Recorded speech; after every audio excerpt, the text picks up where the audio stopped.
Hello, hello, hello. It's day 3 of Anatomy with Steph.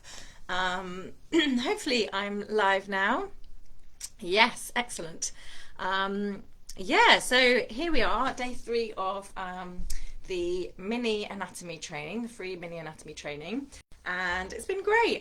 This is my 3rd day of the 5 days that I'm doing it every day at 10 a.m. in the morning here on this Shanti Centre Training School page. I'm also, I think, cross-posting it to the Shanti Centre Yoga Holidays page, posting it on Instagram and YouTube, so you can catch up.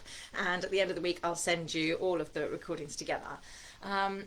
So today I've had loads of requests for hips, and that is a big subject. So I'm gonna quickly guide you around the hips, and then we're going to look at the psoas, the iliopsoas muscle, which can be quite tricky, and we seem to be obsessed with it in yoga, so it's good to know about, right? So that's what we're going to do today. And it's complicated, this subject, but I'm going to condense it and make it simple. So although I might not be being very true to all of the anatomical, I don't know if the anatomy police will get on my back, but I'm going to simplify it as much as I can to make it more accessible for kind of learning the basics. So first of all, we have the hip joint. So the hip joint is where the pelvis and the femur bone, which is your thigh bone, meet, and it is a ball and socket joint. I can show you on this one, it's easier to show you.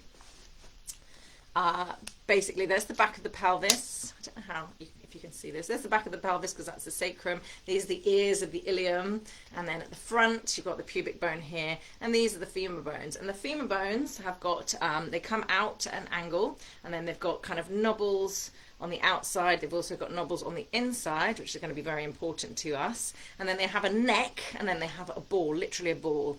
And this ball fits in this amazing circle. It's not a circle, it's like the socket where the femur bone sits in. So that's why it's called a ball and socket joint. And you can imagine that with this ball and socket joint, you've got a huge range of motion there, but also much more stability rather than, up here, we saw on Monday that the shoulder joint is a ball, but it's more like it's sitting on a golf tee, got more mobility. With this kind of enclosed socket, you've got stability as well as this range of motion. So in terms of the movement that the hip provides, it's got muscles on the front of the joint which give us flexion. That's when I bring my leg forward, that's hip flexion. It's got muscles on the back of the joint which enable me to give me extension. It's also got muscles on the sides, the outside, which give me abduction. So that's when I'm being abducted by aliens, when my leg is being taken away by the aliens. That's abduction. It's got muscles on the inside, which help me to adduct, adding into the body. And it's also got muscles which help me externally rotate my leg. And it's got muscles that help me internally rotate my leg. So in combination, these 6 movements, flexion at the front, extension at the back, abduction at the sides, adduction on the insides, and then external rotation and internal rotation of the legs. When we move our legs and we move our hips, we're doing any combination of those movements. And each of those 6 movements have got their own specific set of muscles which are doing those movements. So the psoas are the main hip flexors, which means when the psoas pulls, because the muscle's job is to pull 2 bones closer together. When the psoas pulls, it pulls my leg into flexion. So it's the main flexor. And then it does its opposite when it's lengthening. So when my psoas muscle lengthens, my leg goes into extension. So when it pulls, it's in flexion. When it lengthens, it's in extension.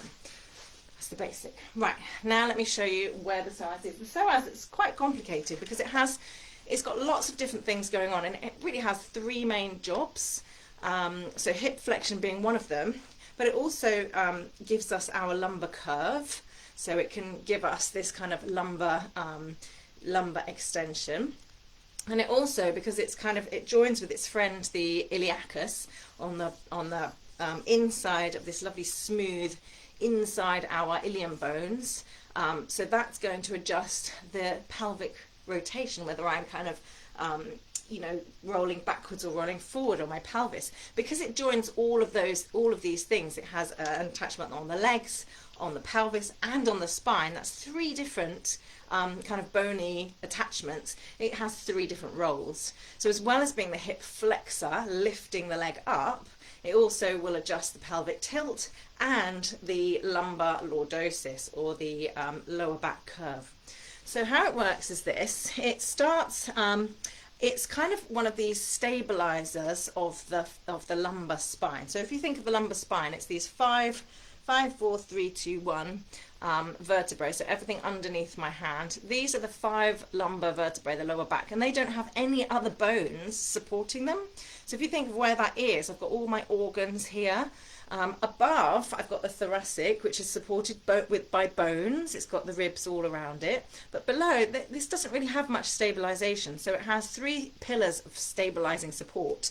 The psoas being one on the front of the lumbar, and then on the back we have erector spinae muscles, which are kind of, you know, they go from top to bottom. They're kind of holding us upright. And on the sides we've got the QL, which we're going to look at tomorrow. So the psoas becomes part of the pillar of the support, the front of the lumbar spine. So it joins these transverse processes, and it attaches a little bit to the bodies of the vertebrae. So this is the front. So if you looked right through me, through my organs, that's where the psoas is. And it has, you know, 2 different channels, right and left sides, which means also it's going to be stabilizing my my right and left sides. You know, often we have one very tight side, one very loose side, which can also affect the balance of the pelvis. Maybe I'm tipped up. So it has these 2 halves which we need to balance out. So it attaches these transverse processes at the front of the spine, also attaches a little bit to the bodies of the spine. So that's the first part. And then it kind of attaches to the iliacus, so that's why we call it the iliopsoas. They become kind of one muscle. The iliacus is kind of stuck to the top of the rim here of the pelvis, the back of the pelvis, and it kind of tucks under behind the organ. So it's that if you look through me, it starts at the front of the spine and kind of comes down and underneath my organs, and then pokes through a little hole between my hip bone and my pubic bone, and then it grabs hold of this thing which is on the inside of my femur bone, which is called the lesser trochanter. And that's where it holds, that's where its powerful hip flexion comes, because when I shorten this muscle, I'm going to be pulling all the points towards each other. So I pull the trochanter towards the lower back, which means I go into flexion. So hip flexion.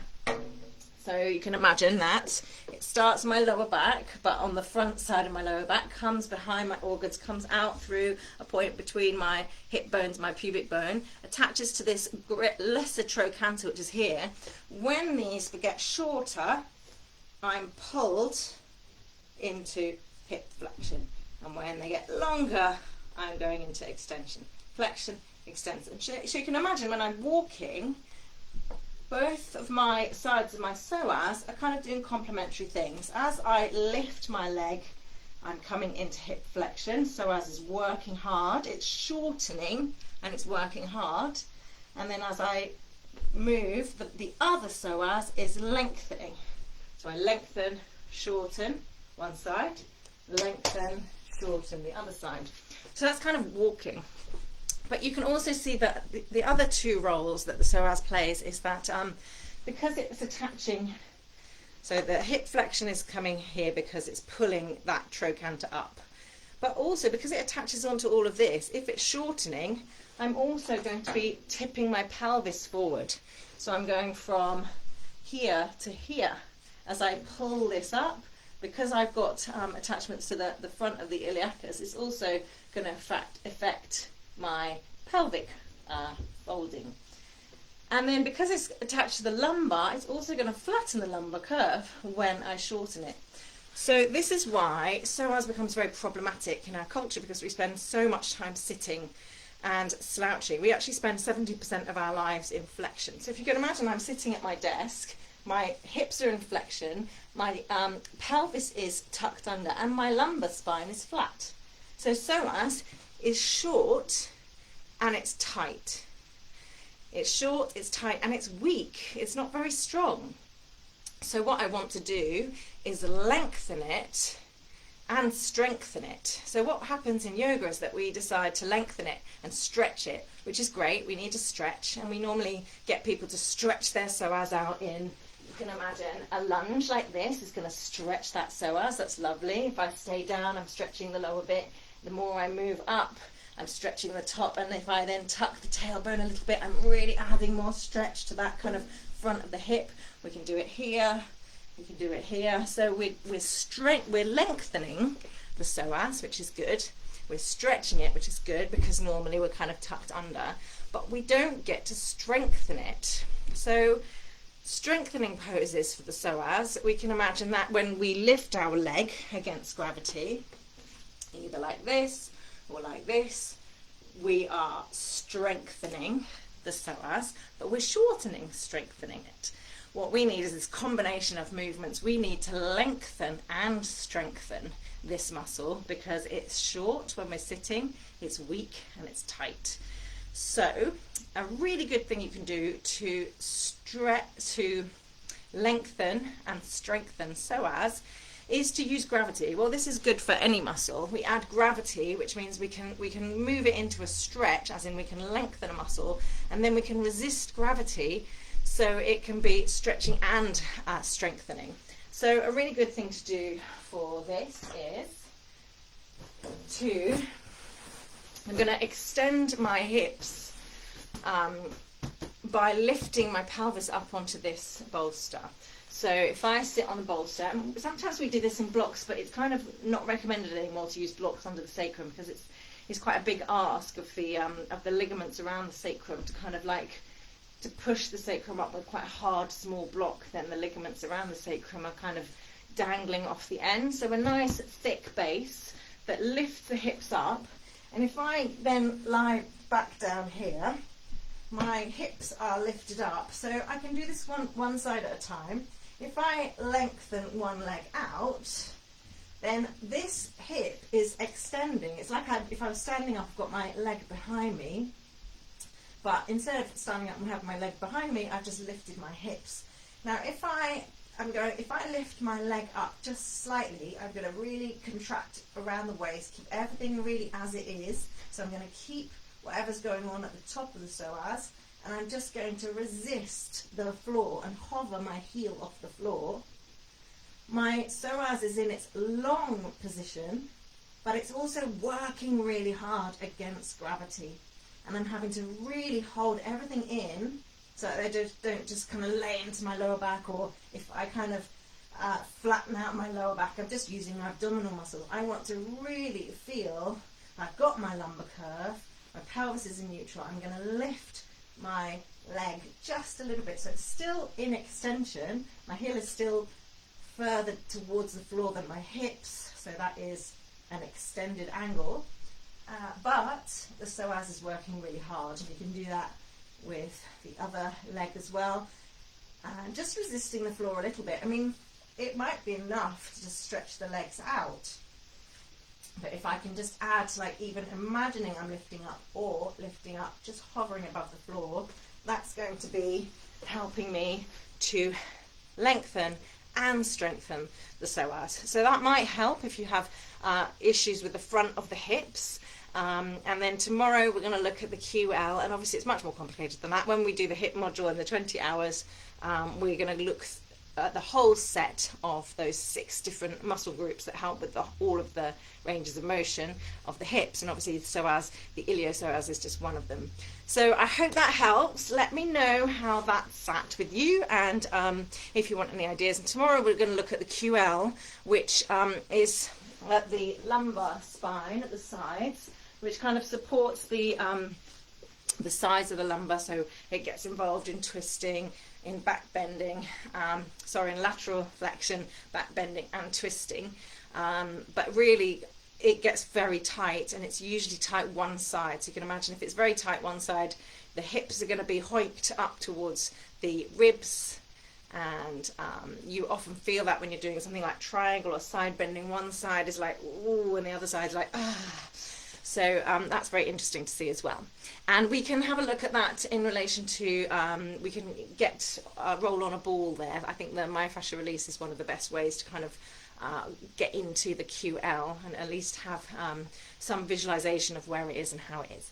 So I hope that helped. Don't forget, leave me comments, share the video, like it, get it spread around, so that's really helpful if this is helpful to you. I've still got a free slot on Friday if you want something, if you want to know about something. Maybe this is sparking some interest in your own body, and I think that's where anatomy comes to life, really, that kind of experiential, like, oh, I feel this, what does that mean?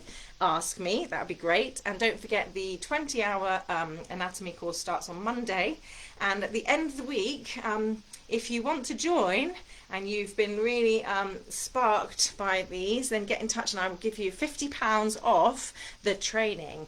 So just get in touch with me personally if you're interested in that. And like I say, if you want the CPD, you have to come to half of the lives. If you're just interested, it'll all be recorded anyway. You can have it with the discount and do it at your leisure. But it's best if you come because it's going to be fun. I'm going to make it fun. Anatomy can be fun. And I will see you tomorrow. Ciao.